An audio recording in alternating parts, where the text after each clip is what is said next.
Okay, so it turns out I'm splitting this video into different parts. So I realized that when I was editing, and now I have to film an intro. So, hi, welcome. We're starting off with episode 1. If you haven't seen like the intro episode, you can click up here in the iCard. So this is the first episode. We're going to be going over how I created the maps and my thought process behind the maps, and also 2 other maps that one of my teammates made.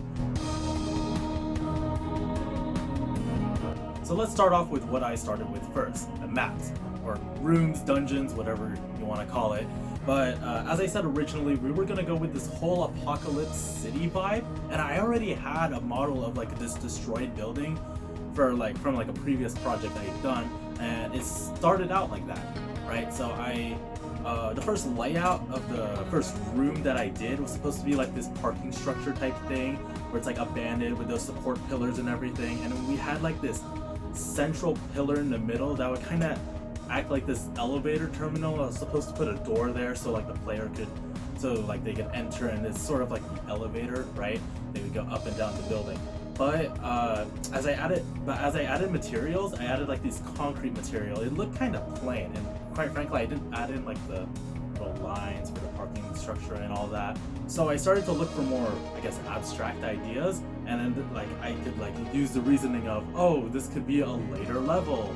So I made the walls more metallic, and then I added like some sort of like brick, a brick modifier, not really a modifier, a brick node.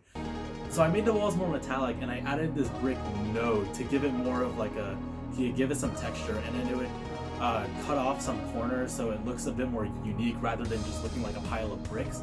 And then also I added some cracks inside, and then kind of added this randomness to it, so it wasn't like sure if it was gonna be so like random cracks or random bricks would be glowing, giving off like this feel of like emission or a glow.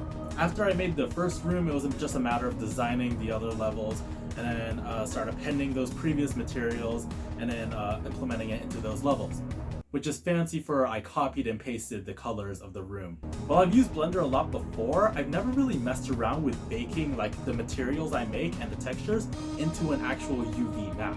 So the first time I did it, here's how it turned out. Okay, quick update. So I have to bake every texture I do whenever I upload it to Unity, right? And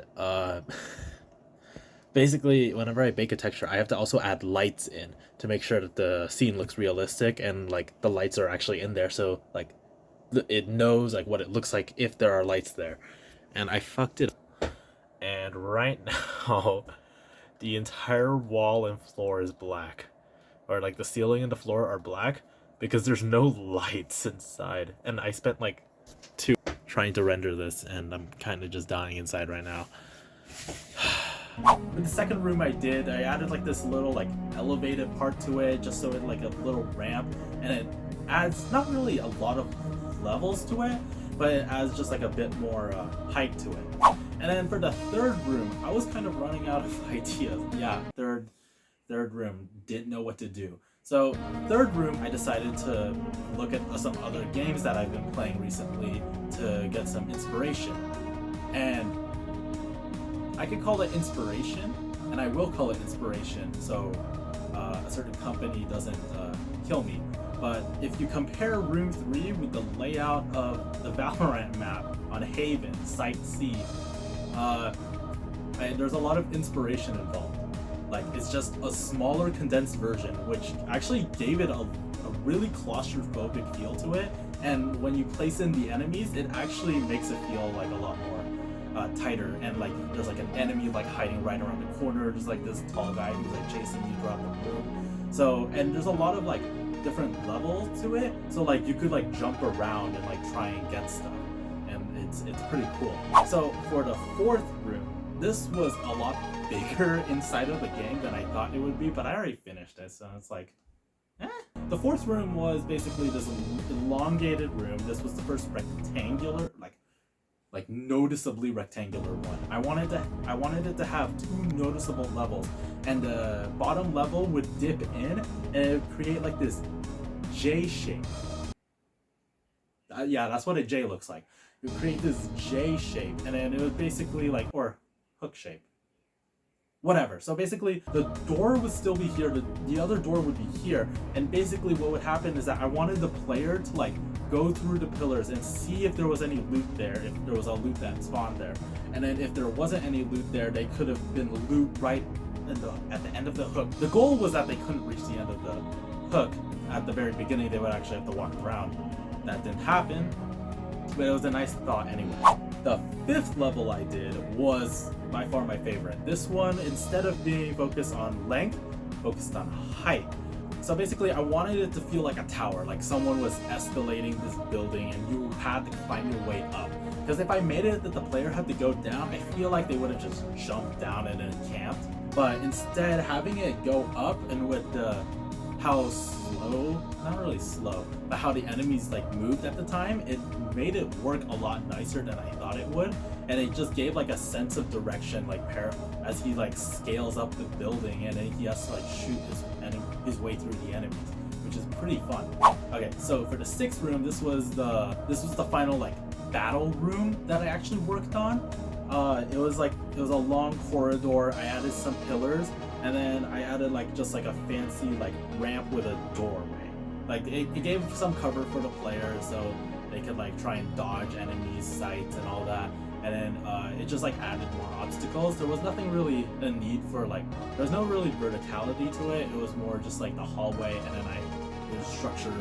It was a very symmetrical hallway that like enemies would be structured through. And then we have the beginning prison room. The beginning prison room was something I added very late into the game, but we decided that like the way how I had the randomizer work is that it needed like the first room to be the same throughout for it to actually function. But and then also we wanted there to be a way for the player to learn how to pick up a weapon. And also this prison room just added more context because we ended up deciding that it would be like a labyrinth type situation. So we wanted the player to be escaping something rather than containing zombies. Since the player would be escaping containment. So we made it a prison room, and we added like this old prison door I did from a previous project, which was some Persona project, that's why it's blue. We added in those doors, and then we placed in a table and a gun there for the player to be like, oh, look at this, pick up the gun and skedaddle out of there. But yeah, so those were the main rooms that I built. There were 2 other rooms. One of them I didn't really have that much of an influence on, but it's by far, I think that was my favorite room. And the person who designed it, Raymond, that room that he made was pretty cool because it was, compared to all of the squares and rectangles I've done, he actually innovated and didn't do a square or a rectangle. He did an octagon. I think it's an octagon. He did an octagon. Wow. 8 sides. Yeah, so he basically did this octagon shape, and he had 2 layers to it. So it wasn't just like the bottom layer was blocked off by whatever the top layer was.